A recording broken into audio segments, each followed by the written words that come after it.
watching Thrifty Kaniffy. Hello everyone and welcome to Thrifty Kaniffy. Today we're going to be taking a really quick look at a new Rough Ryder knife. I don't expect this review to last long. It's going to be pretty straightforward. But here's your box. Back-to-back R on that side and UPC on this side. Model number here is RR2297. So there's a look at the box. It comes packaged in some paper, no plastic this time. And this is the knife that you get.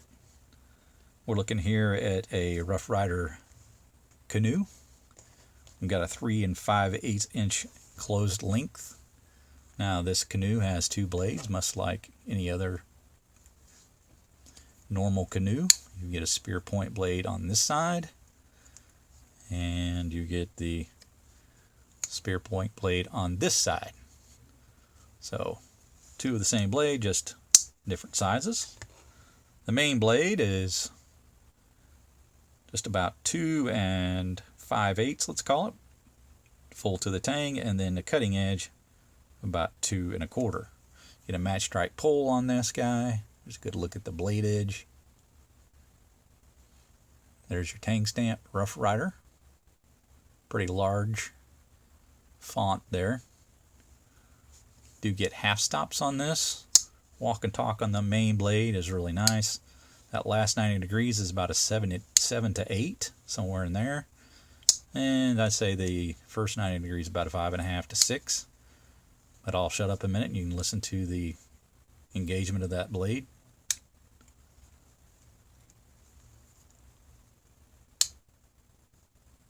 Very solid. Takes quite a bit of strength to even move the blade, so very confident style knife for using that main blade. Now your secondary blade, it's just a smaller version of the main blade, just another spearpoint blade. Again, match strike pull, and there's your tang stamp. Cutting edge is pretty nice, pretty consistent on both sides. Got a nice sharp point and edge. Half stops again on this one. Pull on this one's maybe a little lighter, maybe about a 5, and then about a 6 on the last half of the walk and talk on the secondary blade here. But again, really good lockup. No complaints there. You get the nickel silver bolsters on either side, brass pins here, and brass liners. Well constructed, nice tight springs. These are stainless springs and the brass liners there. So brass liners, brass pins, nickel silver bolsters, that satin finish. And you're looking at G10 handles here in red and black. And that's the kind of thing I want to spend a little time on, talk about. You can see the layering there between the two colors, red and black.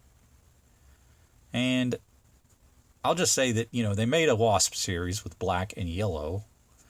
And now they've made this with red and black. And to me, the colors don't contrast enough to stand out, and it just sort of all blends together. Doesn't really provide a very impactful look at the G10. It just doesn't pop.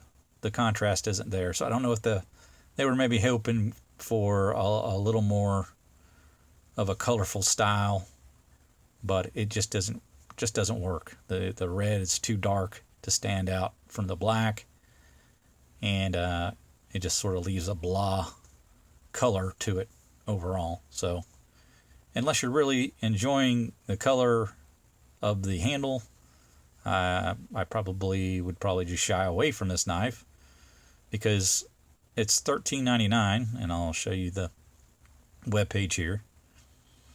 So you're paying $13.99 for this canoe, when you can get this canoe, which is exactly the same knife with the exception of the handle, for $9.99. This is from the Blue Mule series. So if you want to spend $4 more to get the black knife, go right ahead. That's your thing. You like the handle, or you're just collecting all the different canoes, or if you got a reason to want to buy this knife when the Blue Mule is exactly the same, with the exception of the handle. The handle material and the construction the bolsters, the liners, everything else is the same pretty much. So I don't know what you want to spend the $4 on, but have at it if that's what you want. Now, I've praised the Blue Mule series canoe, and I'll praise this one. But for $4 more, I just don't really see the reason to spend the extra money. So, great knife, but can be had in a different color for less money. So, really, that's as simple and straightforward as I can make it for this knife. Let's look at what the overall length of here is. We've got handle, again, about 3.5, slightly over actually. So once you get a total length of about 6.5 inches with that main blade. But again, well constructed. You can see there's no blade rub or anything like that. Just a great canoe. And if this was the only one they offered and didn't offer a $10 one, I wouldn't have any reason to even say not to buy it. But with a $10 knife that's just a good, I don't really see the reason for buying this one over the other one, unless you just want, another canoe or one in a different color. So I'll leave it at that and let you guys decide. But that's going to do it for me. I hope you have a fantastic day. Make sure you like, subscribe, and ring that bell to be made aware of videos when they drop. I'll see you guys next time.